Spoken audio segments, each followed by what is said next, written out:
Bonjour, bon après-midi. De retour au printemps de l'économie pour cette table ronde consacrée à un thème important, le protectionnisme. Alors d'un côté, nous avons les guerres commerciales à la Trump qui font peur, de l'autre une Europe qui veut protéger ses entreprises des rachats étrangers et qui développe même l'idée d'une autonomie stratégique. On n'est pas très loin peut-être du protectionnisme. Les sociétés civiles qui contestent de plus en plus fortement la signature de ces fameux traités de libre-échange.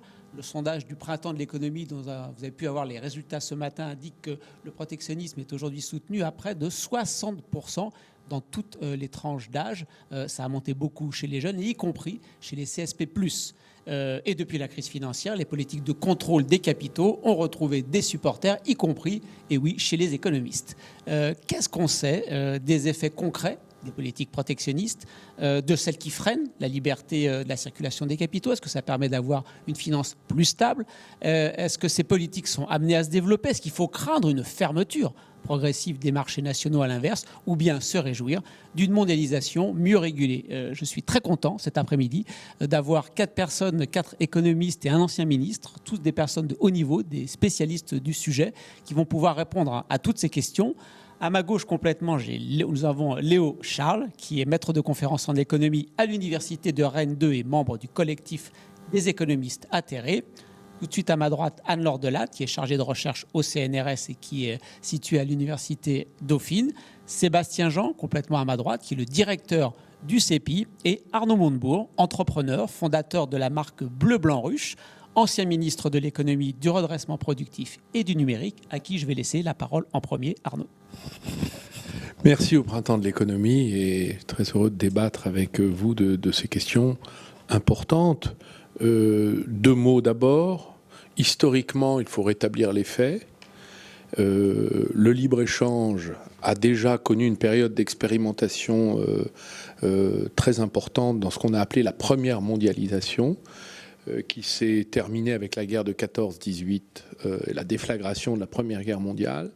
Cette mondialisation a montré que l'affaissement de toutes les règles, l'abaissement des barrières douanières était une cause d'augmentation de la conflictualité des États, des empires qui recherchaient à la fois de la ressource et des marchés. Et donc cette vision que le libre-échange serait la paix et le protectionnisme la guerre est une erreur contre l'histoire. C'est l'inverse, strictement l'inverse. Le libre-échange a démontré qu'il était un facteur d'augmentation de la conflictualité, et les événements d'aujourd'hui, puisque nous avons eu depuis, on va dire, les années 90, c'est-à-dire les 30 dernières années, un abaissement des barrières douanières concertées partout dans le monde, c'est effectivement une cause de la conflictualité, notamment entre les puissances. C'est le cas dans la confrontation aujourd'hui Chine-Amérique. Deuxième élément, il n'existe pas de projet de société sans capacité de production qui assure en quelque sorte la liberté ou le sentiment d'être libre des peuples. Un peuple qui ne produit pas, c'est un peuple qui est assujetti à la production ou aux produits des autres. Il est dans la main des autres, et dans la main des brevets des autres, des normes des autres. Et puis par ailleurs, dans chaque produit, il y a un mode de vie, une vision de la société. Qu'est-ce qu'on détruit comme nature quand on produit un objet?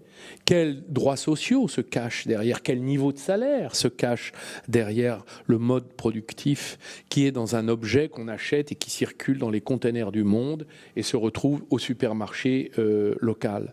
Et donc, cette vision du modèle de société à travers un produit fait qu'il y a aujourd'hui une prise de conscience que nous devons finalement décider nous-mêmes de produire pour nous-mêmes d'abord tout ce qu'il est possible de faire, et puis ensuite de s'en remettre aux échanges, bien entendu nécessaires. Donc il y a toujours un degré d'ouverture, mais il y a surtout un degré de reconstruction d'un appareil productif qui ne peut se construire qu'à l'abri de protection, bien entendu. Tous les pays qui ont surgi sur la scène économique mondiale depuis la naissance du capitalisme l'ont fait parce qu'ils se sont protégés, qu'ils ne se sont pas mis en compétition avec le reste du monde, où le niveau de capital qui avait été engagé par des concurrents ne permettait pas à une industrie naissante soit de naître, soit de renaître.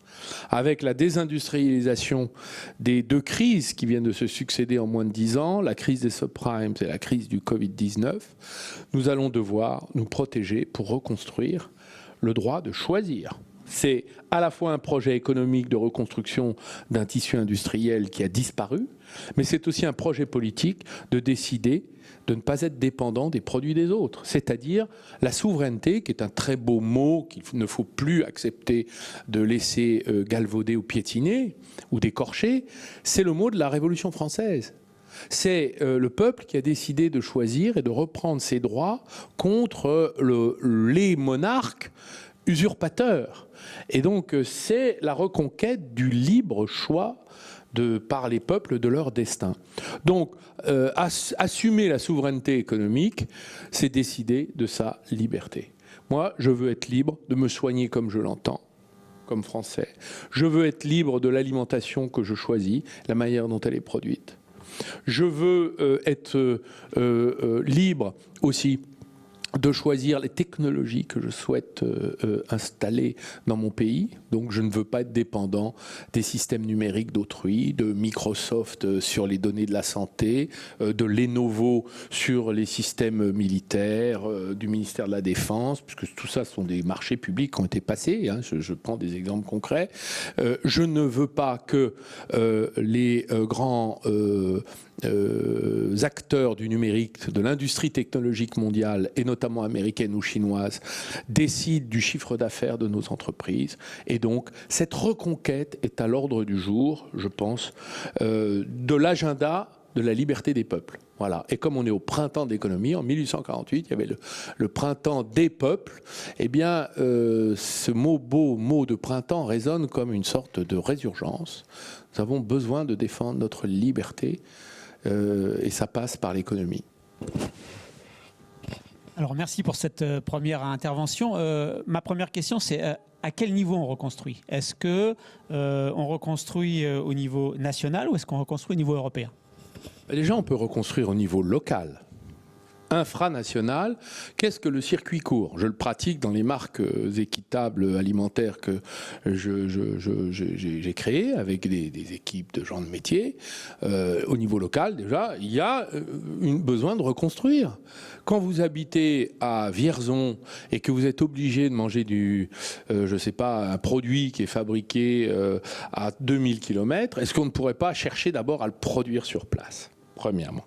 Deuxièmement, au plan national également, il faut imaginer que c'est le bon, j'allais dire, niveau pour exercer le libre choix. Puisque c'est là qu'est le système politique, c'est là que sont les ressources financières, c'est là qu'on met en pot commun, je vous rappelle qu'on a des impôts qui sont spécifiquement levés pour faire des choses ensemble au plan national, ce qui n'est pas le cas au plan européen, pour l'instant.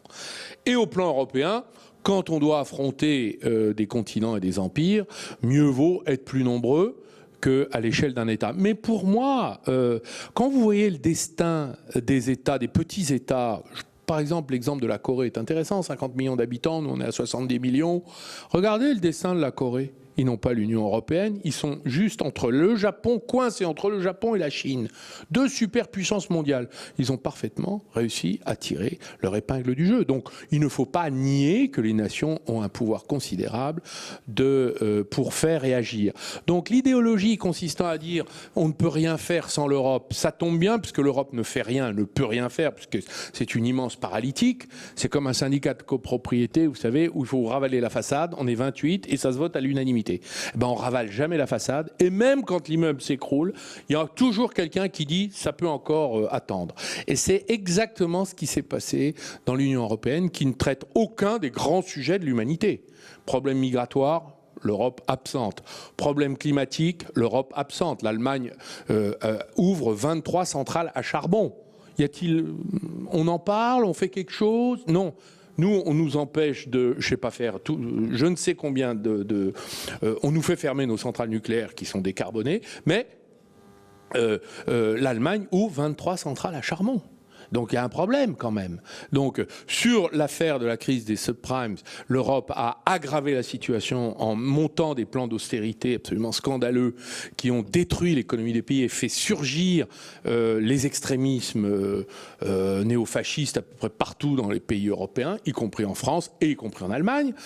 Donc on a quand même, on peut considérer que la gestion des crises, le problème climatique, les problèmes migratoires qui sont sérieux pour l'Europe, ne sont pas traités, qui sont les problèmes essentiels d'aujourd'hui, ne sont pas traités par l'Union européenne.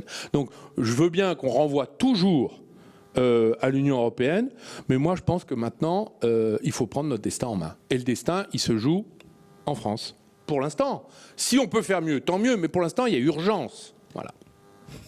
Et pour reprendre notre destin par rapport à des grandes entreprises qui sont dans notre quotidien, tous les GAFA, qui sont vraiment présents partout dans nos smartphones, dans Google, etc. etc. Qu'est-ce qu'on fait? Parce que là, en France, au niveau national et même au niveau européen, on ne voit pas émerger ni de GAFA ni de Batix. On est pris entre la Chine et les États-Unis, vous l'avez dit. Et là, qu'est-ce qu'on peut faire concrètement? Tant qu'on laisse faire, aucune alternative européenne ne peut émerger, puisqu'il y a un effet de domination sur nos marchés. Google, 92% de part de marché. Bon. Et on peut comme ça continuer. Et c'est le cas partout dans la plupart des pays européens.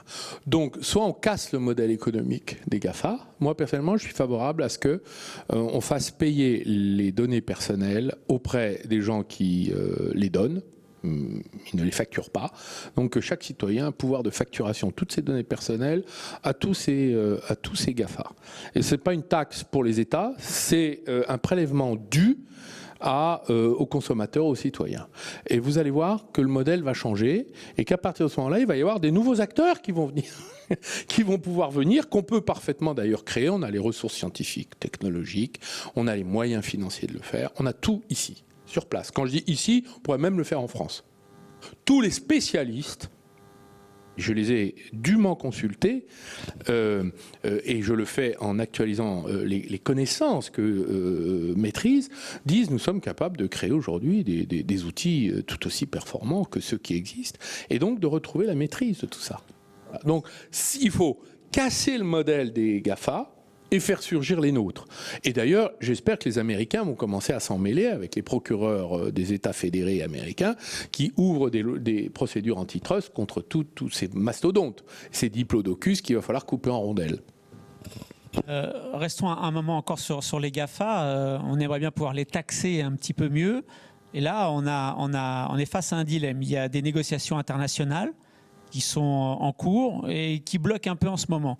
En France, on met une taxe GAFA qui risque de remettre en cause les négociations internationales parce que du coup, on bloque les Américains encore plus qui veulent encore moins participer aux négociations internationales. Ça, c'est un cas concret, je trouve, de tout ce que vous nous dites depuis le début. Est-ce qu'on va plus loin, à partir du moment où c'est un peu bloqué au niveau international, où les Américains rechignent un peu, est-ce qu'on va nous plus loin en France au risque de casser la négo internationale ou pas?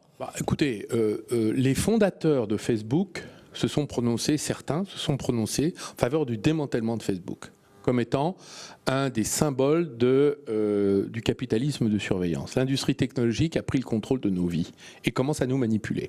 Donc là, il y a un sujet d'ordre public. Donc le démantèlement par la décision, vous savez que les GAFA ne mettent pas leur nez en Russie, en Chine, ils sont interdits de venir. Donc nous allons devoir prendre des mesures de protection de nos populations. Voilà. Donc les taxes, tout ça, ce sont des cautères sur les jambes de bois. Par ailleurs, ça ne rapporte rien puisqu'elles sont fictives. Et par ailleurs, c'est pas l'État qui a besoin de taxer. Je pense que c'est plutôt les citoyens qui devraient obtenir ce qui leur est dû lorsqu'ils font don de leur vie, des secrets de leur vie à des organisations technologiques mondialement dominantes. Pour le réchauffement climatique, honnêtement, Arnaud Montebourg, est-ce qu'on peut faire quelque chose au niveau national uniquement ? Non. Il y a un accord qui a été signé sur le plan mondial qu'il faut faire respecter, mais on peut l'utiliser pour prendre appui sur lui pour commencer à mettre en œuvre des politiques protectionnistes de type taxe carbone. Et il va bien falloir qu'à un moment ou un autre, on s'y engage vis-à-vis au moins l'extérieur de l'Europe, par exemple. Ne serait-ce que pour décourager l'importation excessive de produits qui sont fabriqués au détriment de notre intérêt commun planétaire. Donc la taxe kilométrique va finir par s'imposer et je pense qu'on peut l'imaginer comme étant un supplément de TVA sur tous les produits hors d'Europe. Pour commencer, ce serait une belle expérience. Dernière question sur un autre sujet. Dans le plan de relance à 100 milliards annoncé par le gouvernement récemment, il y a 1 milliard qui sont censés aider à leur relocalisation. Est-ce que ça vous paraît de bonne politique? Est-ce que c'est suffisant? Est-ce que c'est en tout cas par là qu'il faut aller? Alors, il n'y a pas 1 milliard, il y a 400 millions, premièrement. Par ailleurs, avec des multicritères, des multi-intervenants pour décider. Donc, en fait, j'ai déjà essayé, ça ne marche pas. En fait, les projets sont rejetés. Parce qu'on ne peut pas, parce que c'est pas possible, puis celui qui décide, c'est pas celui... Enfin bon, c'est infernal, quoi. C'est la bureaucratie bercienne dans toute son horreur. Voilà, donc moi je suis pour faire ce que le gouvernement japonais fait. Ils ont dit on vous paye les 3/4 de ce que vous coûte, et vous le démontrez, de ce que vous coûte la relocalisation depuis la Chine, donc ils ont ciblé la Chine, vers le sol national japonais. Et ils ont eu, alors ils avaient prévu 2 milliards, c'est le gouvernement de Shinzo Abe, et ils ont eu 1600, j'ai vu ça sur le site du MITI, 1674 projets pour une valeur de réinvestissement de 14 milliards d'euros sur le sol japonais. C'est énorme. Pourquoi ? Parce qu'ils ont décidé je paye s'il y a une contrepartie. C'est comme les baisses d'impôts, des impôts de production. Je pense que c'est ça qu'il fallait diminuer. S'il y avait un impôt à diminuer sur les entreprises, c'est l'impôt de production plutôt que l'impôt sur les sociétés. M. Macron a commencé par baisser l'impôt sur les sociétés, qui est un solde, un revenu. Pourquoi diminuer l'impôt sur le revenu des entreprises ? Ça n'a pas de sens. C'est un bénéfice. En revanche, l'impôt qui taxe l'activité, quel que soit le revenu, ça c'est plus problématique. Donc on a fait les deux finalement. Et on a la baisse d'impôt sur l'impôt de production sans aucune contrepartie. Donc en fait, moi je veux bien qu'on baisse l'impôt de production s'il relocalise. C'est l'un contre l'autre. Et ça, on peut le faire par des politiques sur mesure. Bon, merci beaucoup, très, très clair. Je pense que ça va faire réagir nos amis économistes qui ne sont pas toujours sur cette ligne-là. Anne-Laure Delatte. Alors, merci beaucoup d'abord pour l'invitation. Je suis ravie d'être ici. Christian, tu m'as posé une question qui est peut-être un tout petit peu différente. C'est le protectionnisme financier, parce que c'est là-dessus que portent mes travaux. On peut quand même réagir à ce que... Mais voilà, je veux bien réagir peut-être après à ce que vient de dire Arnaud. Sur le protectionnisme financier, en gros, je vais vous dire, on a fait, ce que je vais raconter, c'est qu'on en a fait déjà un petit peu, c'est-à-dire qu'on a compris que la libre circulation des capitaux, c'était pas souhaitable absolument et qu'il y avait des limites à ça.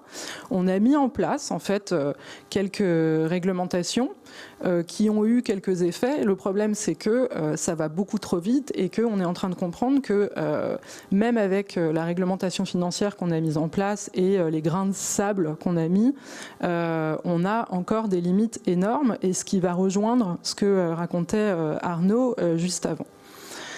Alors, qu'est-ce qu'on a mis en place ? En fait, on n'est plus du tout dans les années 90 où, quand j'étais étudiante, on me disait que c'était absolument génial de favoriser la libre circulation des capitaux. On a libéralisé les marchés de capitaux, en particulier dans les pays émergents. Et on a vite compris, avec la série de crises qu'il y a eu, que ça soit en Asie, au Mexique, en Argentine, que en réalité, ouvrir le marché de capitaux à des investisseurs américains et européens pour qu'ils investissent dans les pays émergents, en fait, ça ne fonctionnait pas. Et pourquoi ça ne fonctionne pas ? Parce que ces capitaux ne sont pas venus financer des investissements réels qui auraient permis aux pays de rembourser leurs dettes. Ils sont venus financer de la consommation et éventuellement de la dette publique. Alors on a compris ça dans les années 90, plutôt dans les années 2000, les économistes ont commencé à travailler sur des modèles, ils ont ressorti Minsky et ils ont compris que Minsky, c'est Minsky, c'est un économiste qui avait compris, qui avait en fait sans le modéliser et en tout cas pas avec les méthodes qu'on enseigne aujourd'hui, qui avait mis en évidence l'idée d'un cycle économique. Et alors c'était un gros mot de parler de cycle économique et de parler surtout d'emballement puis de crise jusqu'à la fin des années 90, début 2000. Et là, vous avez on a commencé à comprendre qu'en réalité, cette libre circulation des capitaux, ce qu'elle faisait, c'est que elle venait financer un cycle, c'est-à-dire qu'on avait une espèce d'euphorie acheteuse sur que ce soit des pays émergents ou aux États-Unis ou en Europe. Alors aux États-Unis, c'est la bulle, la bulle des subprimes qui se finance comme ça au début des années 2000. Et voilà. Et 2008, vous avez quoi ? Vous avez un éclatement de la bulle avec une chute et cette phase de crise financière.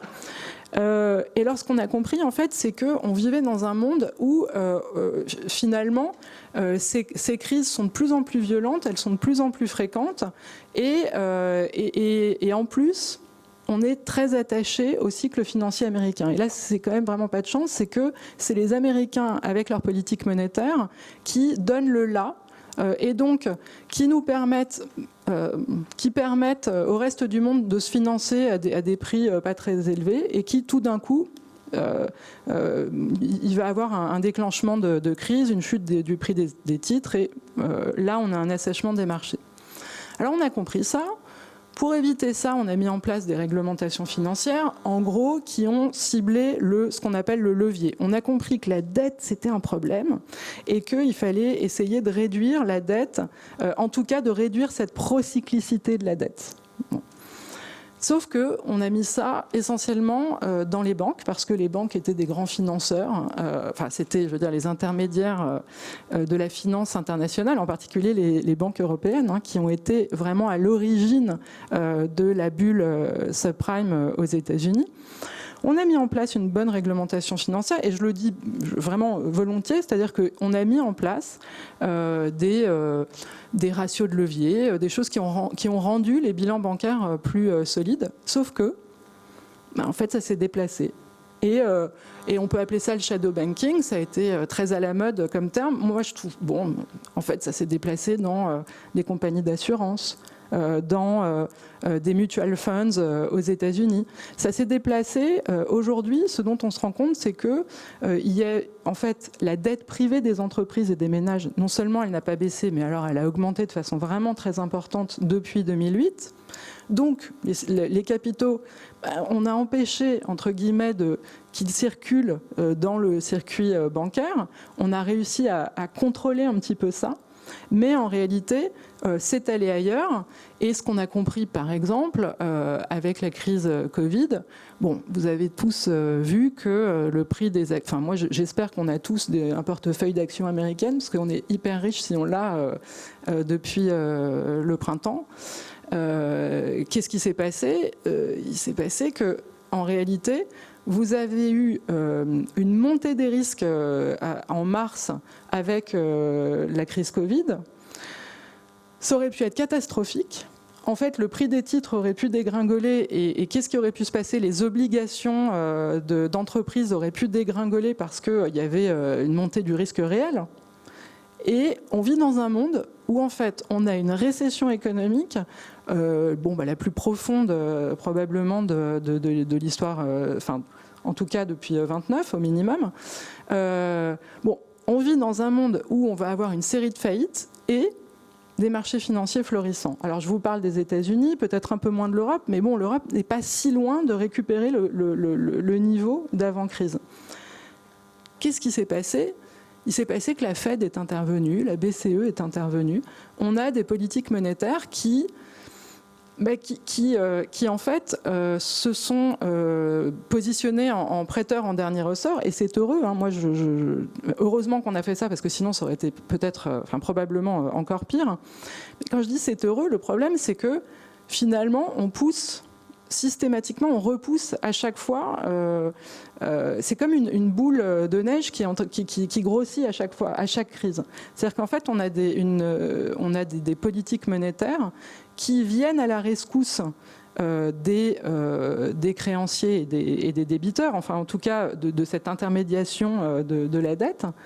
Et finalement, on recrée le risque à chaque fois. Vous avez sinon un aléa moral, je ne sais pas si on peut dire ça, mais en tout cas, on a un niveau de risque dans les marchés aujourd'hui qui fait que même la société de gestion, le trader vous dit non mais de toute façon le risque il n'est pas pricé aujourd'hui. Qu'est-ce que ça veut dire ? Ça veut dire que on a des capitaux qui circulent, mais que le risque réel, les faillites, ne sont pas reflétés dans les rendements financiers, dans les prix, etc.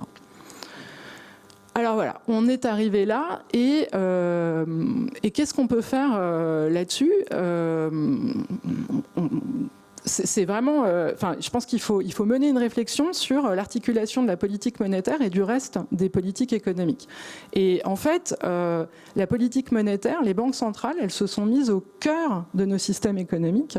Et finalement, on a évidemment besoin de nos gouvernements, on a évidemment besoin de nos parlements, mais alors sans banque centrale, on serait tous morts en réalité. Donc c'est vraiment, il faut se poser la question.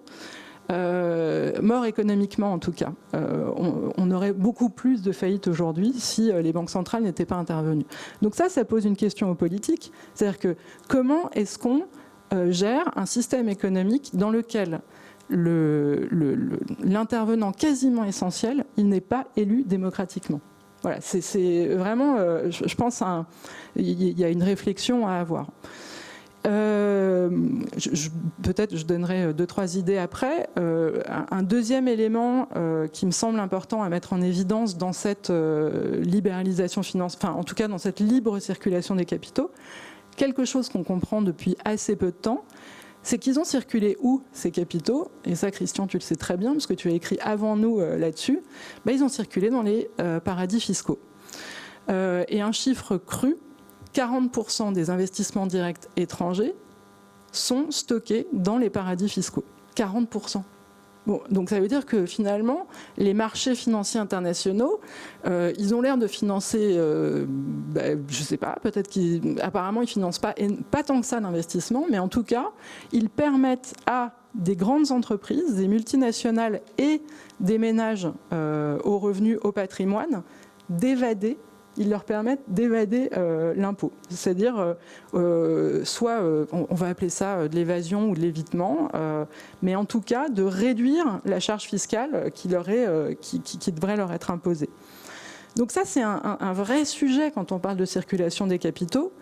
C'est un sujet, en plus, dont les économistes se sont emparés depuis quelque temps, et c'est heureux. Mais on essaye de mettre en place des coopérations internationales, en particulier l'OCDE a pris ça comme chantier. Et pour l'instant, il n'y a pas de contrefactuel, hein, donc on ne sait pas exactement ce qui serait passé si on n'avait rien fait, mais pour l'instant, en tout cas, les données indiquent plutôt une augmentation de l'évasion fiscale qu'une réduction. Donc ces marchés de capitaux, en conclusion, et après peut-être je peux vous donner une ou deux solutions politiques auxquelles on pourrait réfléchir, mais en conclusion, les marchés de capitaux et cette libre circulation, elle permet finalement que la dette augmente en permanence. C'est-à-dire qu'on est vraiment sur une économie de la dette avec augmentation des dettes privées, augmentation des dettes publiques, et met la politique monétaire au centre, avec un vrai sujet démocratique. Et le deuxième élément, c'est que finalement, ces marchés financiers, je ne suis pas sûre qu'ils jouent le rôle qu'ils devraient jouer, dans la mesure où, normalement, ce qu'on enseigne à nos étudiants, c'est que épargne égale investissement. Et il est possible qu'on ait réussi à qu'on soit dans un système économique où finalement l'épargne ne finance pas tant que ça l'investissement réel.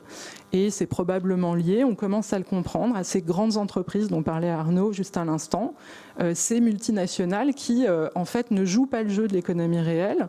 Il y a probablement un déficit de demande d'investissement, mais en réalité, voilà, on a en gros un saving glut, c'est-à-dire énormément d'épargne. On a des marchés financiers très abondants, beaucoup de liquidités grâce aux banques centrales, mais ça ne va pas s'allouer en investissement. Et le troisième élément que j'ai essayé de souligner, c'est voilà, évasion fiscale et ce que permettent ces marchés. Solution ? Une ou deux questions. On pourra glisser les solutions dans la réponse aux questions. Le début de l'intervention consiste à dire on est tous très dépendants du cycle financier américain. Est-ce qu'aujourd'hui, du côté des économistes, on peut dire si on veut avoir moins de crise financière, si on veut avoir plus de stabilité de la finance, ce serait bien quand même qu'on mette des barrières entre ce qui se passe dans la finance américaine et le reste du monde, et disons, pour ce qui nous intéresse, avec la finance européenne? Alors, en fait, j'ai une hésitation là parce que je ne vois même pas comment c'est opérable pour l'instant. C'est-à-dire que c'est probablement souhaitable d'essayer de se déconnecter du cycle financier américain, mais concrètement, quand vous avez des grandes banques, et en particulier en France, on a des grandes banques internationales qui font partie des plus gros opérateurs bancaires mondiaux, qui opèrent aux États-Unis, en Asie, etc. Vous avez des interconnexions qui font que ça va au-delà d'une volonté politique, si vous voulez. On dépend de leur marché, et c'est nous qui nourrissons ce marché, puisque c'est ce qui s'est passé pour 2008. Moi, il me semble que si on met des barrières à la circulation des capitaux américains, c'est plus du côté des GAFA qui viennent vendre chez nous leurs produits, mais qui vont les déclarer en Irlande et dans des pays où ils ne vont pas payer d'impôts. Je pense que c'est plus de ce côté-là qu'il faut faire quelque chose. J'essaye de voir comment est-ce qu'on pourrait se déconnecter du cycle financier américain. Il me semble que c'est compliqué tant qu'on a des marchés aussi intégrés, avec un commerce international aussi intégré et surtout une monnaie internationale unique. C'est-à-dire que tant qu'on est dans un système monétaire qui ne repose que sur l'hégémon, sur le dollar, on est quasiment techniquement obligés d'être connectés à leur taux d'intérêt, donc à leurs conditions financières. Voilà, donc j'ai essayé de montrer au départ que c'était compliqué d'un point de vue micro avec les banques, et d'un point de vue macro, voilà, on a un seul taux d'intérêt en fait dans le monde. Est-ce que des réponses consisteraient à renforcer les liens financiers entre pays européens pour qu'on ait par exemple un seul grand marché financier européen? Vous êtes une spécialiste des questions européennes. Est-ce que voilà, ce serait bien d'avancer de ce point de vue-là, ou bien est-ce que on ne va pas refaire le coup au niveau régional? C'est-à-dire si demain on considère qu'une des plus grandes banques qui est vraiment à la limite, qui pose beaucoup de risques, c'est la Deutsche Bank, plus on renforcera les liens avec l'Allemagne, plus on aura les conséquences de la crise financière allemande ou italienne ou ce que vous voulez. Est-ce que c'est une réponse ou pas pour nous? Alors, effectivement, aujourd'hui, à l'agenda européen, on parle harmonisation bancaire et surtout grand marché des capitaux. Donc, marché unique des capitaux. Capital market, c'est ce que on n'entend que ça dans les réunions européennes. Bon, on nous l'a déjà faite, et en fait, je suis vraiment très étonnée. C'est-à-dire que je comprends que l'idée, c'est d'essayer d'harmoniser les règles pour que on n'ait pas si vous voulez, d'hétérogénéité dans la zone qui fasse que la Grèce finalement fasse très peur et que tous les capitaux aillent en Allemagne. C'est ça, hein, l'idée, c'est de se dire il faut qu'un euro ait la même valeur en Grèce, en Allemagne ou en Italie. Sauf que la libéralisation des capitaux, le fait que les capitaux circulent si bien, justement, fait que quand ça ne va pas, c'est très facile de repartir en Allemagne et de repartir en France. Premièrement. Deuxièmement, c'est très facile de capter l'épargne des Européens, et c'est ça qu'il y a derrière, hein. C'est vraiment le projet qu'il y a derrière. C'est très facile de capter l'épargne des Européens pour, par exemple, financer des systèmes de pension, des systèmes de retraite. Et derrière le joli projet des marchés de capitaux, moi, il me semble que vous avez des industriels financiers, enfin des grands acteurs financiers qui, en réalité, seraient très contents. Qu'est-ce que ça veut dire, le grand marché des capitaux? C'est simplement que si j'ai un fonds, j'appartiens à une assurance ou je suis vendu par une société de gestion, je vais pouvoir aller capter l'épargne italienne, allemande et espagnole hyper facilement, ce qui n'est pas le cas aujourd'hui. D'accord ? Enfin, sauf que moi, je veux bien, mais il faut qu'on me convainque que quand je la capte, l'épargne, ça va financer des entreprises et ça ne va pas simplement enrichir toujours les mêmes rentiers. Vous voyez, donc c'est ça, en fait, l'idée des marchés des capitaux. Tant qu'on ne m'a pas convaincu que, effectivement, cette épargne, elle s'alloue bien aux bons endroits, et là pour l'instant on m'a pas vraiment convaincu de ça, on m'a plutôt dit les taux d'intérêt baissent, l'investissement augmente pas et j'ai une augmentation des inégalités de patrimoine. En gros c'est ça. Donc non, enfin moi je trouve pas ça souhaitable qu'on mette en place ce système-là tant qu'on n'a pas résolu le problème de la circulation contre l'évasion et la circulation pour de l'investissement. Merci, c'est très clair. Je vais peut-être laisser la parole à Sébastien Jean maintenant, qui est directeur du CEPI, spécialiste du commerce international et plutôt dans le débat public favorable plutôt au libre-échange qu'au protectionnisme. Donc les oreilles ont dû vous siffler depuis le début, non ? Bonjour Christian et merci pour l'invitation à ce beau débat. Non, je ne me définirai pas comme ça et d'ailleurs je trouve que c'est vraiment un débat extrêmement important comme ça a été souligné et c'est un débat dans lequel il est avant tout indispensable de sortir d'une approche complètement binaire.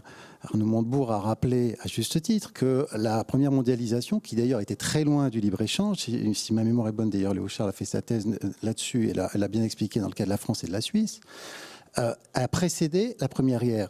On pourrait rappeler que le protectionnisme des années 30 a précédé la deuxième. Donc je ne suis pas convaincu par la démonstration, mais je ne dis pas le contraire non plus. Je veux dire simplement, je crois que au fond, on a un débat qui est souvent très clivé. Aujourd'hui, les citoyens ne sont pas demandeurs de plus d'échanges internationaux, de plus de commerce. Et je crois que ce qui est au fond intolérable, c'est ce sentiment par moment qu'on voudrait mettre le commerce comme un objectif qui surplomberait tous les autres. Certainement pas. Et je ne crois pas non plus que moins de commerce, ce soit un objectif en tant que tel. C'est un outil. Que veulent les citoyens ? Moi, je crois qu'il faut repartir de ça. Ils veulent une protection de l'environnement, de l'emploi, du pouvoir d'achat, de la qualité de vie. Donc, qu'est-ce qu'on fait à partir de là ? Alors, ensuite, vous avez dit aussi, tous les pays se sont protégés. Industrialisation par la substitution aux importations. C'est vrai dans un grand nombre de cas, à commencer par les États-Unis, d'Alexander Hamilton et beaucoup d'autres ensuite. C'était une première phase d'industrialisation. Il faut finir la phrase et dire qu'aujourd'hui, parmi les pays riches, aucun n'est fermé.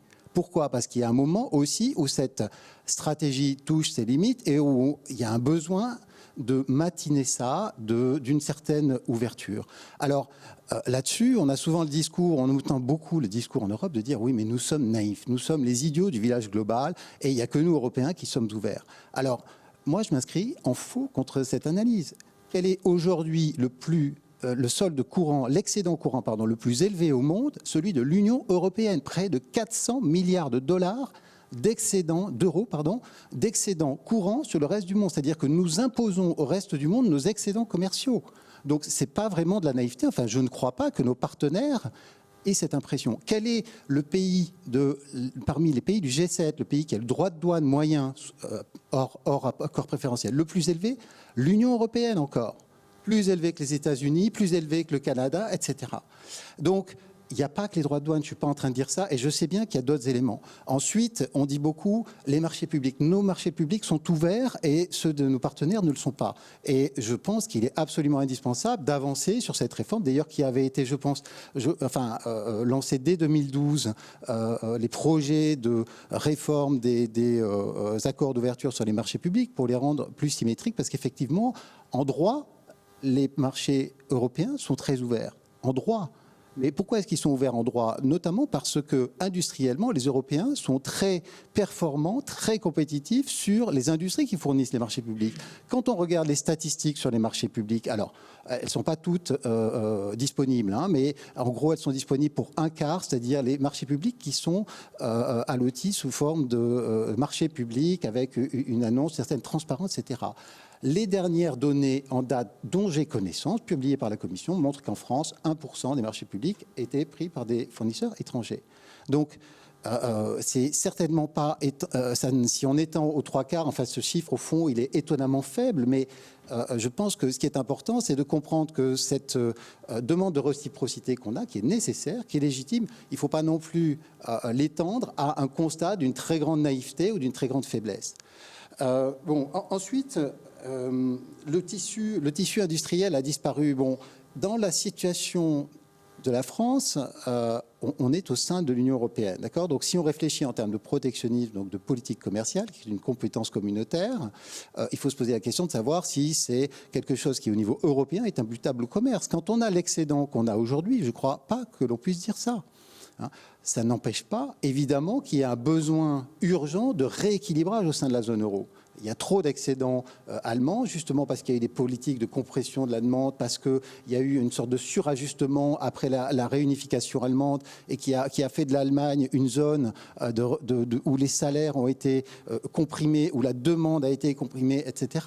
Et ça a été mauvais pour nous, Français. Donc oui, il y a un besoin de redressement, effectivement, côté français, je crois, mais je ne crois pas que ce soit en fermant l'Europe au commerce international qu'on va y arriver, bien au contraire, hein, étant donné cette situation. Alors, j'en viens à la question de la souveraineté. Où est-ce qu'il faut chercher aujourd'hui la souveraineté? Entièrement d'accord sur l'idée qu'il faut articuler l'échelon national et l'échelon européen, et que pour beaucoup de questions, l'échelon national est primordial. Et on l'a bien vu pour les questions de santé, on voit bien à quel point la défense, la politique étrangère sont balbutiants au niveau européen, à faute de coordination. Et donc, l'État est en première ligne. Maintenant, la souveraineté aujourd'hui, elle doit, à mon sens, en grande partie, et elle ne peut se trouver qu'au niveau européen. Je ne crois pas au take back control à la française. Hein. C'était le slogan de Boris Johnson pour le Brexit. Je pense qu'ils vont au-devant de graves échecs. Vous citiez la Corée. C'est vrai que la Corée est un cas extraordinaire, exemplaire de succès d'un petit pays dans la mondialisation. Mais la Corée, elle est intéressante aussi parce que c'est un pays qui subit. C'est un pays qui a délégué sa défense aux États-Unis, qui est obligé de subir leurs lois, leurs lois en termes géopolitiques, je veux dire, qui le fait très intelligemment, qui manœuvre très bien. Mais je veux dire, si on se met dans cette perspective, on se condamne à subir la loi des autres. Changement climatique, c'est évidemment une urgence majeure. On ne peut pas dire aujourd'hui je veux lutter contre le changement climatique et je me contente de la France. Je veux dire, à mon avis, ça serait une erreur majeure parce que l'Union européenne ne fait pas assez, entièrement d'accord. Il y a urgence à faire beaucoup plus, beaucoup mieux, à piloter, etc. Mais l'avenir de la lutte contre le changement climatique, il ne se jouera pas en France, il se jouera au niveau global et notamment en Asie. Donc, qu'est-ce que nous, on peut faire Européens? On peut commencer par faire le ménage chez nous, être beaucoup plus ambitieux sur les politiques climatiques, mais il faut aussi le faire de manière à avoir une influence sur l'étranger. Et ça, on ne l'aura qu'au niveau européen. Donc, entièrement d'accord sur l'idée qu'une taxe carbone aux frontières, si on déploie une politique climatique ambitieuse, est une condition de cohérence, est une nécessité. Moi, je l'appelle de mes vœux. Mais ce n'est pas un instrument protectionniste. Le présenter comme un instrument protectionniste, c'est se condamner à l'échec, c'est-à-dire partir dans une confrontation avec nos partenaires, alors qu'il faut essayer de trouver une coordination, des moyens de coordination pour cette lutte pour la défense du climat. Donc c'est un instrument de cohérence dans notre lutte contre le changement climatique. On fait le ménage chez nous et ensuite on dit aux autres, faites-le, sinon vous serez taxés en venant chez nous. Parce que ce n'est pas moins de commerce qu'on veut, c'est une défense du climat. Donc voilà, ça, je crois que ça n'a de sens qu'au niveau européen, là encore. Alors, je ne veux pas être trop long, je vois Christian s'impatienter un petit peu. Donc, ça va. On pourrait dire la même chose des GAFA. On voit bien, d'ailleurs, aujourd'hui, un peu la sorte d'impasse dans laquelle on est. On veut nous dire, voilà, on est volontariste, on va taxer les GAFA, même si vous avez souligné à juste titre les limites de la taxation, c'est pas du tout seulement une question de taxation, et on est un peu pris entre deux feux, c'est-à-dire que on a peur des représailles, et on risque de se sentir un peu impuissant par rapport à ça. Au niveau européen, la politique européenne de défense des données personnelles a ses limites, mais elle est beaucoup plus puissante quand même, hein. Aujourd'hui, elle est susceptible de limiter les transferts de données par rapport à des pays qui ne sont pas cohérents avec ce que l'on fait nous en termes de degré de défense des données personnelles. Donc la messe n'est pas dite, on a besoin l'accord qu'on avait avec les États-Unis a été cassé par la Cour de justice européenne. Donc il y a pas mal de questions qui se posent, mais je pense que c'est un instrument autrement puissant et qu'on est autrement mieux armé à l'échelle européenne qu'à l'échelle nationale, même si il est absolument évident que l'Europe a beaucoup de faiblesses, elle manque. Ça n'est pas un pays, qui plus est, c'est une construction régionale qui s'est largement construite sur le traumatisme de la guerre, la nécessité de diluer, de maintenir le pouvoir, les jeux de puissance dans des règles. Donc évidemment, ça ne facilite pas aujourd'hui le jeu d'une commission qui se voudrait géopolitique. Donc c'est une faiblesse, c'est vrai. On a un marché fragmenté par ailleurs, et c'est une des raisons qui explique le fait qu'on a beaucoup de mal à avoir des géants numériques en position de se battre à armes égales avec ceux des États-Unis ou de la Chine. Là encore, on a besoin de trouver une volonté unifiée, cohérente pour orienter l'effort collectif vers le progrès technique notamment, hein, créer la visibilité. Il y a un rôle d'État stratège. Je suis entièrement, je pense que c'est clair aujourd'hui, notamment dans l'orientation de notre économie pour ne pas répliquer ce qu'on a fait avant, mais aller de façon résolue vers une économie qui soit susceptible de mieux lutter contre le changement climatique, développer les technologies dont on aura besoin pour ça, les infrastructures, ainsi de suite. Alors, si j'ai bien compris, l'Europe n'est pas l'idiot du village global. Hein, on ne fait pas n'importe quoi. En même temps, l'Europe est le bon niveau pour lutter contre le réchauffement climatique. Et entre les deux, il y a quand même ces fameux traités de libre-échange, notamment avec le Canada, notamment avec les pays d'Amérique latine, dont les experts nous disent qu'ils ne vont pas du tout dans le sens du respect de l'accord de Paris. Et pourtant, on a l'impression que la Commission européenne passe son temps et se glorifie de signer de plus en plus ces accords de traités de libre-échange. Quelque chose qui ne va pas, là. Bah oui, je crois aussi. J'étais dans la commission qui a évalué l'accord UE-Mercosur. Vous avez vu les conclusions qu'on en a tirées, c'est-à-dire ces conclusions, elles consistaient essentiellement à dire, nous affichons, pour le dire en quelques mots, le contenu de cet accord n'est pas cohérent avec nos orientations politiques globales. C'est-à-dire qu'on dit, on fait un New Green Deal au niveau européen, on met la défense de l'environnement, du climat au plus haut dans nos priorités politiques, et on regarde cet accord et on dit, ça y est, il y a des références, mais ça n'est pas au plus haut. Ça n'est pas suffisamment fort comme engagement, et donc ça participe d'une sorte de ce que certains juristes ont appelé la suprématie structurelle du commerce sur les autres domaines. Et je crois que c'est ça qui est inacceptable aujourd'hui, c'est ça qu'il faut renverser. C'est-à-dire le commerce n'est pas au-dessus, le commerce est un instrument, c'est pas un objectif en soi, ni en plus ni en moins. Et donc, il faut s'en servir correctement. Donc, je pense qu'aujourd'hui, il faut remettre à plat notre politique commerciale. Bon, la Commission est en train de le faire, d'ailleurs, on verra ce qui en sort.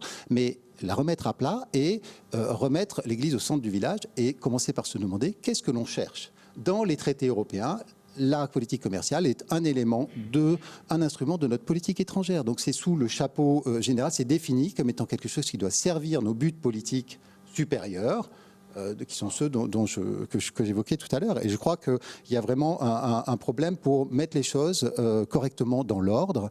Et ce mouvement, il me semble, politiquement, est quand même initié. Et j'espère qu'il se fera vite et qu'il se fera aussi de façon suffisamment audacieuse pour accepter le fait que peut-être dans les années 60, avoir plus de concurrence était très important pour la croissance. Aujourd'hui, je pense qu'en Europe, vu notre taille, vu notre niveau de développement, vu le niveau d'ouverture qu'on a, ça n'est pas avec un accord commercial de plus qu'on va s'enrichir de manière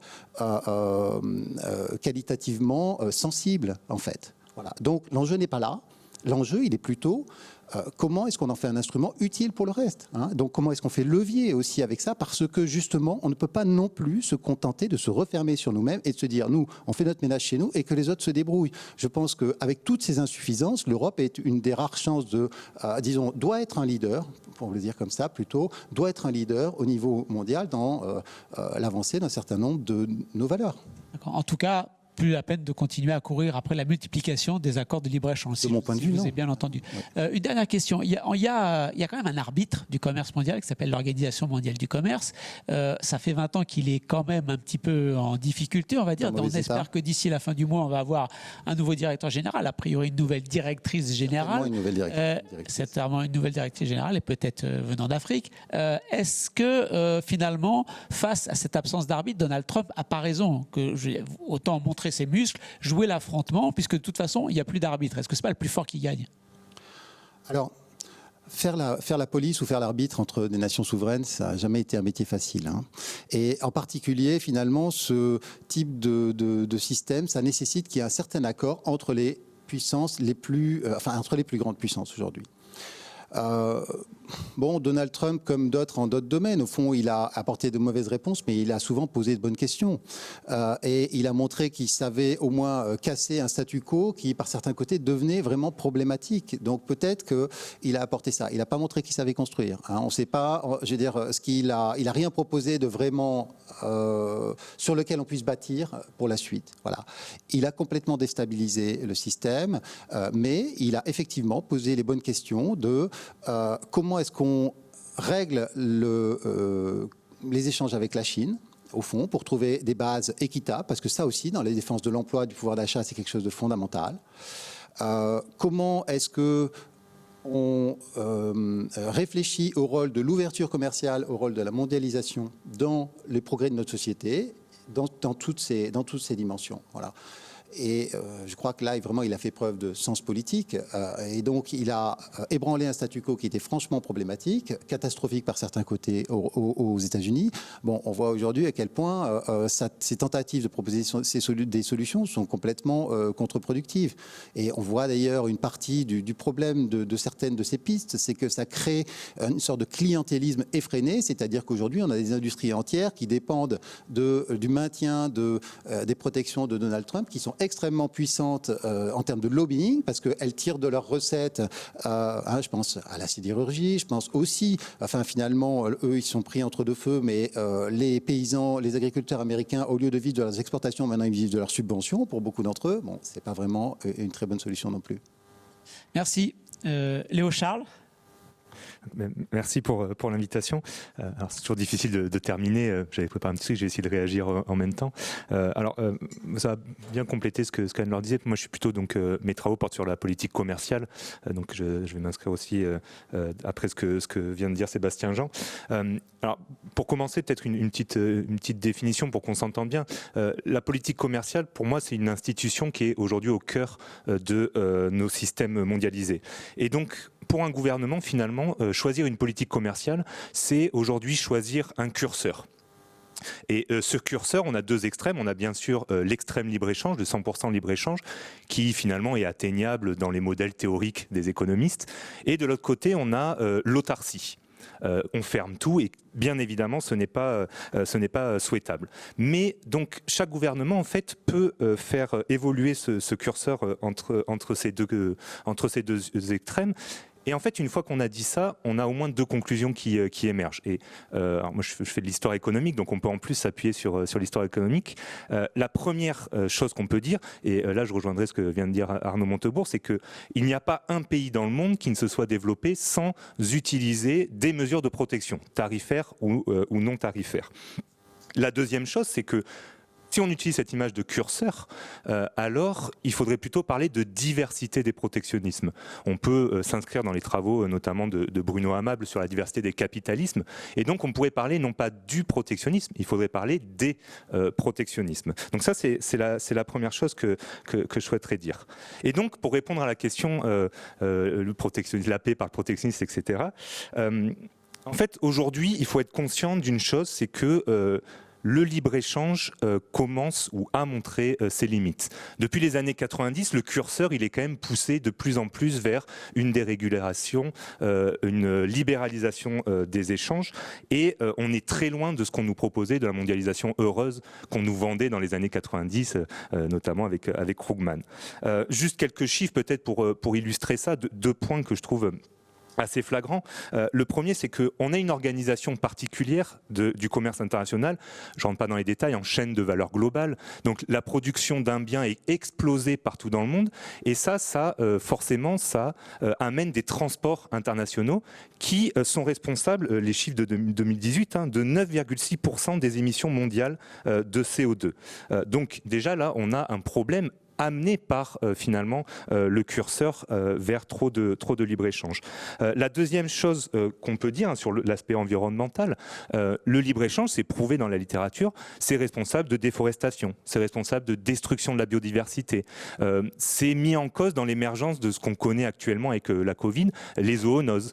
Et donc, on peut pointer du doigt quand même ce libre-échange. La deuxième chose pour moi qui est très important à mettre en avant, c'est que ce libre-échange, il est montré aussi qu'il est en partie responsable de l'explosion des inégalités dans le monde. Et donc, et de tous les maux sociaux qui vont avec ces inégalités. La pauvreté, il y a des études sur l'obésité au Mexique qui prouvent que la signature d'accords de commerce, de libre-échange, ont amené ces maux sociaux, ces inégalités et cette pauvreté. Et donc pour moi, ces 2 défis qui sont la destruction de l'environnement et les inégalités, pour raccrocher peut-être au thème du printemps de l'économie, ça sera peut-être les 2 variables qui peuvent nous faire déclencher des guerres. Guerre sur les ressources, guerre sur finalement il va y avoir des déplacements de population, les inégalités peuvent créer des tensions internes, et donc c'est 2 problèmes auxquels il faut s'atteler. Et donc finalement j'ai envie de dire, ayons un principe de précaution. On a essayé le libre-échange, ou du moins on a essayé de déplacer le curseur vers plus de libre-échange.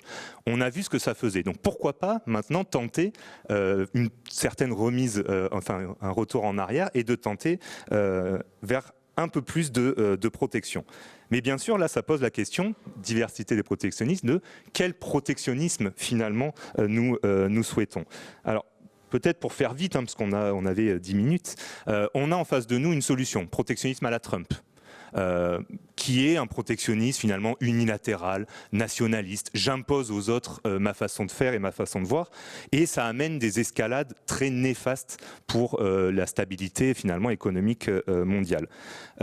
Et en fait, le problème de ce type de protectionnisme, ou du libre-échange qu'on a organisé depuis les années 2000, c'est qu'on a totalement oublié finalement l'aspect coopératif du commerce international. On est de plus en plus passé, vous en avez parlé sur l'OMC, à des négociations bilatérales ou à des mesures unilatérales. Et donc, pour moi, imposer le libre-échange par la coopération, entre guillemets, n'a pas fonctionné. On l'a même plutôt très souvent imposé sans coopération, plus par la contrainte. Et donc, une des solutions, ce serait d'imaginer un retour à une forme coopérative de protectionnisme. Et sur ce point, alors je vais juste corriger Arnaud Montebourg, le 19e siècle sur lequel j'ai beaucoup travaillé, effectivement Sébastien Jean l'a rappelé, c'est un siècle, à la fin du siècle, très protectionniste. Mais on avait un type de protectionnisme qui était négocié. On échangeait finalement des accords de commerce qui étaient un échange de protection négociée, et finalement chaque pays pouvaient dire quelles étaient les industries qui étaient le plus importantes pour eux. Et donc ça, on peut prendre cet exemple historique et l'adapter aujourd'hui et imaginer une forme de protectionnisme coopératif ou négocié. Donc peut-être pour finir rapidement, je crois que les deux défis que j'ai mis en avant appellent à une réponse concertée et à une réponse globale. Il est nécessaire aujourd'hui de re-réguler la mondialisation. Et donc il est nécessaire d'avoir, Sébastien Jean l'a bien dit, les gens ils veulent plus de protection. Mais pour moi, plus de protection ne peut pas se faire sans des mesures justement protectionnistes. C'est pas exactement la même chose.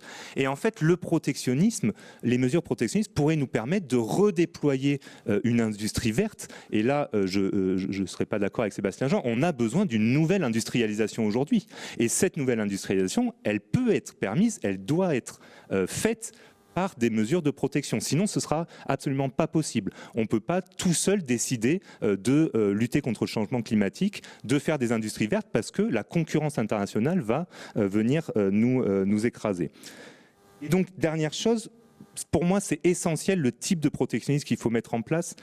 On doit avoir une vision internationaliste, on doit avoir une vision coopérative. Il faut faire en sorte que les choses se passent à une échelle multilatérale. Et dernier élément, pour conclure, je crois qu'on nous oppose souvent la vision de « mais non, mais les choses sont comme ça, il y a des chaînes de valeur globales, on ne peut pas faire bouger le curseur ». Mais je crois que c'est oublier, ce que je dis souvent à mes étudiants, il y a eu des formes de mondialisation avant celle-là, la mondialisation néolibérale aujourd'hui, et donc pourquoi pas inventer une nouvelle forme de mondialisation? Les choses ne sont pas figées, elles ne sont pas naturelles. Donc c'est à nous de faire bouger ce curseur vers un sens où moi je considère qu'il faudrait le faire bouger vers plus de protection. Merci. Alors, je pense que beaucoup de ceux qui nous écoutent ont été étonnés d'entendre cette expression de protectionnisme coopératif internationaliste. Généralement, ce n'est pas des mots qu'on met les uns avec les autres.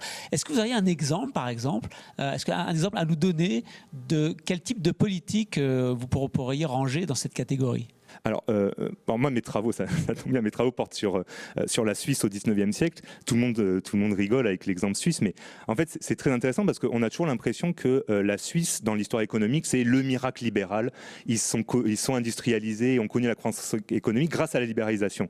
Pas du tout. En fait, ils ont mené une politique protectionniste modérée. Pas toutes les industries étaient protégées. Ils ont protégé la chimie, par exemple, qui était très importante pour la seconde révolution industrielle. Et petits pays qui dépendaient très fortement des exportations, ils ont créé un réseau de commerce, de traités de commerce, qu'on n'appelait pas des traités de libre-échange à l'époque. Et dans ces traités de commerce, quand on regarde les archives, il y a quoi? Il y a une négociation de protection. Et donc, par exemple, des émissaires suisses étaient envoyés en France en disant, voilà, nous, la chimie, pour nous, c'est important. C'est de l'emploi, on sent qu'il y a de l'innovation, on sent qu'on a besoin de cette industrie. Et la France disait, très bien, donc vous protégez la chimie, par contre nous on protège le textile, parce que chez nous le textile c'est de l'emploi, c'est ancré territorialement, etc. Et il y avait des discussions, je ne dis pas que ça s'est passé très facilement, mais il y avait des discussions et on s'échangeait finalement des protections. Et donc c'est pour moi une façon intéressante de remettre la lumière sur le protectionnisme. Merci. Vous savez que vous avez la possibilité de poser des questions par l'intermédiaire du chat. Pour l'instant, on en a quelques-unes, mais j'avoue que tous mes intervenants sont plutôt de bonne qualité. Ils ont déjà répondu en fait aux questions que vous nous avez envoyées pour l'instant. Monsieur le ministre, j'aimerais bien que vous réagissiez. Vous avez entendu les trois intervenants sans mauvais jeu de mots. Est-ce que vous avez réussi à faire votre miel de tout ça ? Oui, d'abord merci à chacun et chacune d'entre elles et eux, parce que c'est un débat qui devrait être au premier plan de la décision politique. C'est un débat, il faut repolitiser la politique commerciale. C'est pas un débat de spécialistes et d'experts qui négocient des traités dans le dos des gens. Ça doit être des décisions importantes. Alors, évidemment, j'apporterai une contradiction amicale à monsieur Sébastien Jean sur sa vision de l'Union européenne par rapport au reste du monde. Nous expliquer qu'il y a un excédent de l'Union européenne, il y a surtout un excédent allemand et des déficits autour. Donc en fait, le problème, c'est cette extraversion dangereuse de l'Allemagne qui a pris le pouvoir dans l'Union européenne et on peut même dire, on pourrait forcer le trait pour bien se faire comprendre, disant que c'est l'industrie automobile allemande qui dirige l'Allemagne, laquelle dirige le reste de l'Europe. Pourquoi ? Parce qu'il faut vendre des voitures aux Chinois et aux Américains, et donc il ne faut absolument pas de politique commerciale qui soit protectrice, alors que tout le reste des territoires européens, je rappelle que vis-à-vis de la Chine, nous avons, je crois, 2 ou 3 pays excédentaires dans l'Union européenne, l'Allemagne, je crois la Finlande et l'Autriche. Tout le reste, nous on a 15 milliards dans la vue, les Italiens n'en parlons pas, même les Néerlandais qui sont présentés comme étant un des pays du Nord proche de l'Allemagne, c'est la même chose. Donc nous avons un problème. Et c'est pas parce que l'Allemagne s'en sort que l'Allemagne c'est le reste de l'Europe. L'Allemagne n'est pas l'Europe. Donc nous, il va donc falloir faire le tri. Donc les agrégats macroéconomiques, finalement, finissent par être un mensonge par rapport à la réalité. Donc moi, je voudrais faire de la microéconomie. Exemple, les pneus. On parle Bridgestone. Parlons des pneus. Qu'est-ce qu'ont fait les Américains sur leurs pneus ? Les Chinois ont envahi le monde de leurs pneus low cost et de mauvaise qualité. On a besoin d'avoir des industries de fabrication, donc d'équipements automobiles près des assembleurs, c'est-à-dire des constructeurs automobiles. Et néanmoins, nous avons fermé en France des usines Michelin, Goodyear, Continental, et voici maintenant les Japonais, Bridgestone. Les Américains ont conservé leur industrie du pneu. Ce n'était pas Trump, d'ailleurs, qui a mis des taxes de 80%, je crois, si ma mémoire est bonne, sur les importations de pneus. Ils ont conservé leur industrie du pneu. On a laissé les Chinois prendre 20% de nos parts de marché, sans aucune contrepartie de la Chine vis-à-vis des Européens. Qu'est-ce qu'elle nous donne, la Chine ? À part le Covid. Qu'est-ce qu'elle nous donne ? Non mais à part le Covid, d'ailleurs, ça va être un sujet quand on va solder les comptes avec les Chinois. La dette, qui va la payer de ce désastre ? Les Chinois ? Non, qui va la payer ? Donc on a un problème dramatique. Donc, M. Jean, j'apprécie votre sens de la modération, mais on n'est plus du tout dans ce logiciel. On a un problème. On ne peut pas dire c'est très bien comme ça, on ne peut pas changer parce que d'ailleurs on est les meilleurs du monde. On n'est pas les meilleurs du monde. On a une économie continentale, l'Union européenne, qui est en train de s'écrouler. On ne sait pas comment on va financer les dégâts, j'allais dire, de la pandémie, on ne le sait pas. Aucun des dirigeants européens qui se sont réunis à Bruxelles n'est capable de répondre à ça. Et nous continuons de nous faire enfoncer par les empires. Nous, on a un problème géopolitique et géoéconomique. C'est que vous avez 2 empires qui sont en train de nous détruire et de prendre le pouvoir sur nous par la puissance numérique d'un côté, par l'atelier du monde de l'autre. Qu'est-ce qui nous reste ? Vos faux excédents.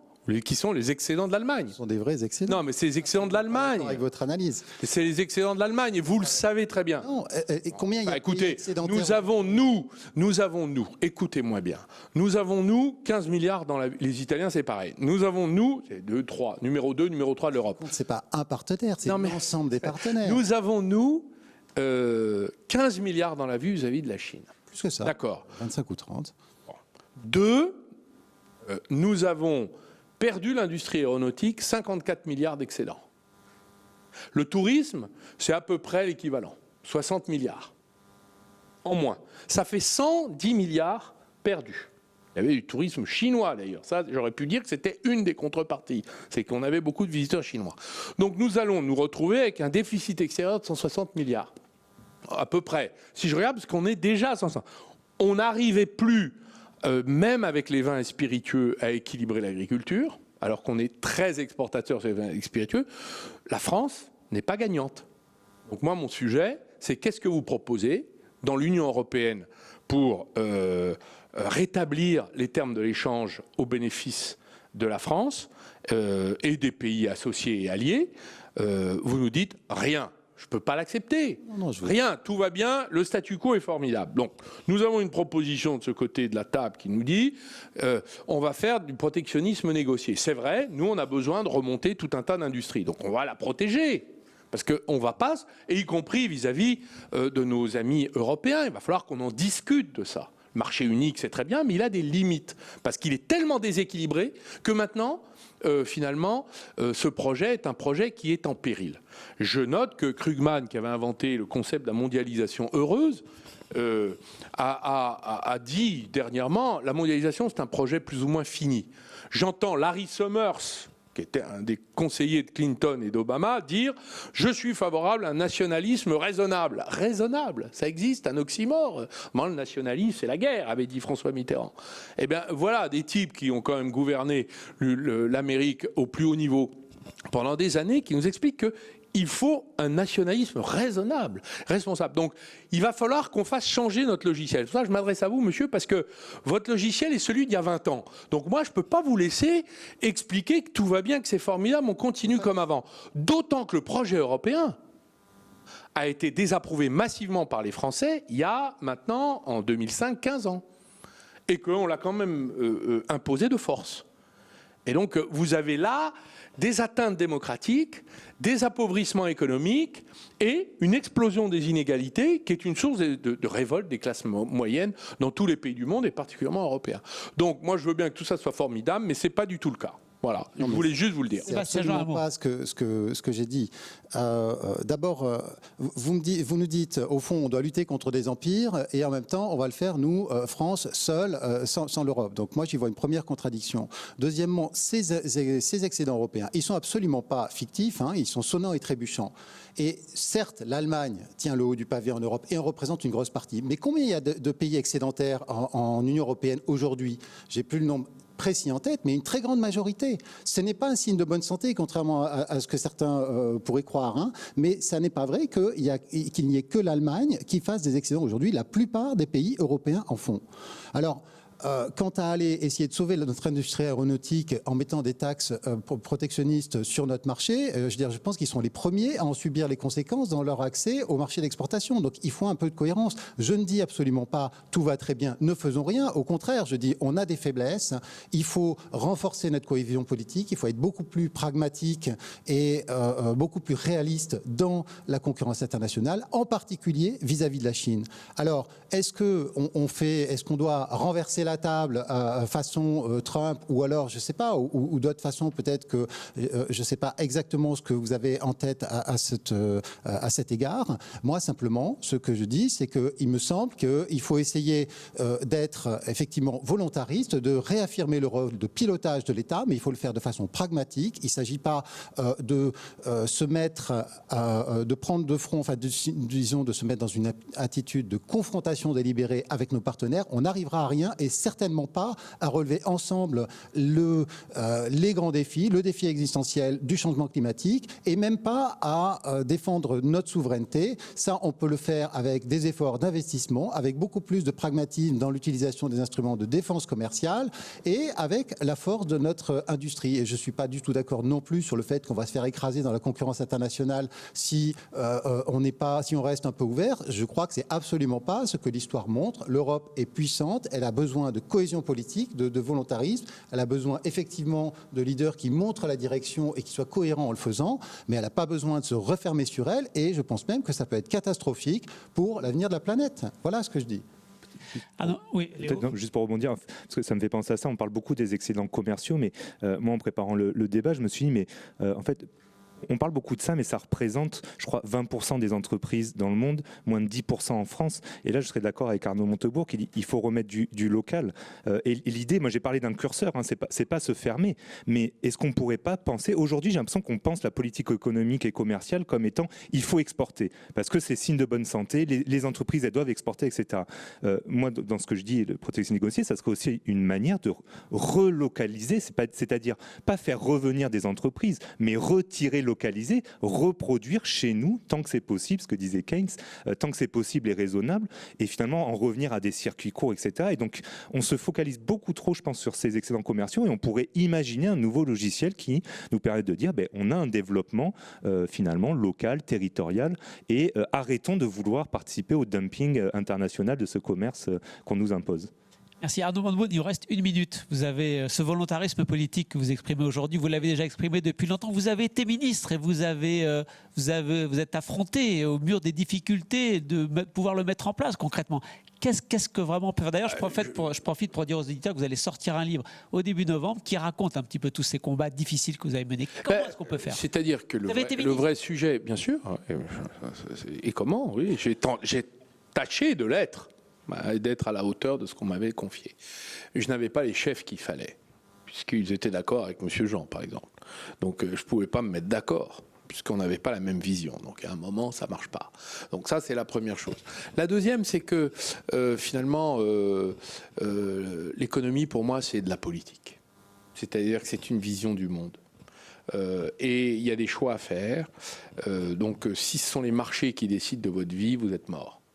Et c'était exactement la révolte mondiale qui est en train de se dérouler, que ce soit la taxe WhatsApp au Liban, le Irak en Algérie, les révoltes chiliennes, etc., partout dans le monde. Les gilets jaunes en France, le Brexit en Angleterre, ou le Trumpisme aussi à sa manière aux États-Unis, reflètent ce désir de retrouver le contrôle. Et contrôler, ce n'est pas en laissant le monde décider à votre place. Voilà, c'est une aspiration profondément ancrée dans l'esprit humain. Et donc, si on n'a pas compris ça, on ne peut pas faire d'économie parce que l'économie va être rattrapée par la politique. Je prends l'exemple, je n'ai aucune sympathie pour M. Trump et je souhaite sa défaite. Mais franchement, il y a une chose qu'il a faite lorsqu'il y a eu la remise en question de l'ALENA vis-à-vis du Mexique, c'est qu'il a décidé que toutes les entreprises automobiles américaines qui avaient délocalisé au Mexique pour fabriquer dans la supply chain les automobiles devraient aligner, si elles voulaient, si elles souhaitaient, réimporter leurs véhicules sur sol américain, leur niveau de salaire au Mexique avec ceux de la Californie, $16 de l'heure. Voilà. Et demandait que, je crois, une part importante de la fabrication soit néanmoins faite encore sur le sol américain. Cette politique, est-ce que nous n'aurions pas pu le faire vis-à-vis de la Chine, par exemple? Demander des contreparties. Montez vos salaires. Vous développerez votre marché intérieur, et du coup, nous aussi, on pourra avoir des chances de vendre du miel, du vin, tout un tas de choses. C'est finalement une politique qui visait à faire remonter les salaires dans les pays pauvres, au lieu d'exploiter les pays pauvres et la pauvreté. Et donc, cette vision universaliste, elle est dans le protectionnisme. Elle n'est pas dans le libre-échange. Cette vision coopérative, elle est d'abord unilatérale, puis après, on se met d'accord, on négocie. Quand on a mis un coup sur la tête de votre adversaire commercial, votre adversaire commercial lui donne un coup à son tour, puis après, on arrête de se battre et on fait l'accord. Ça donnerait peut-être ce que la France et la Suisse ont été capables de faire. Donc, finalement, tout le monde y gagne. Donc, le protectionnisme, c'est la maîtrise, c'est le contrôle. Le libre-échange, c'est le pouvoir aux experts qui nous font des commentaires de ce que sera l'économie plus tard, et au détriment des gens qui travaillent et qui ne peuvent plus vivre. C'est ça. Merci Arnaud Montebourg, merci Anne-Laure Delatte, merci Sébastien Jean, Léo Charles. Je pense qu'on a assisté à un débat d'excellente qualité. En tout cas, moi, je suis très content. Le printemps de l'économie continue. À bientôt.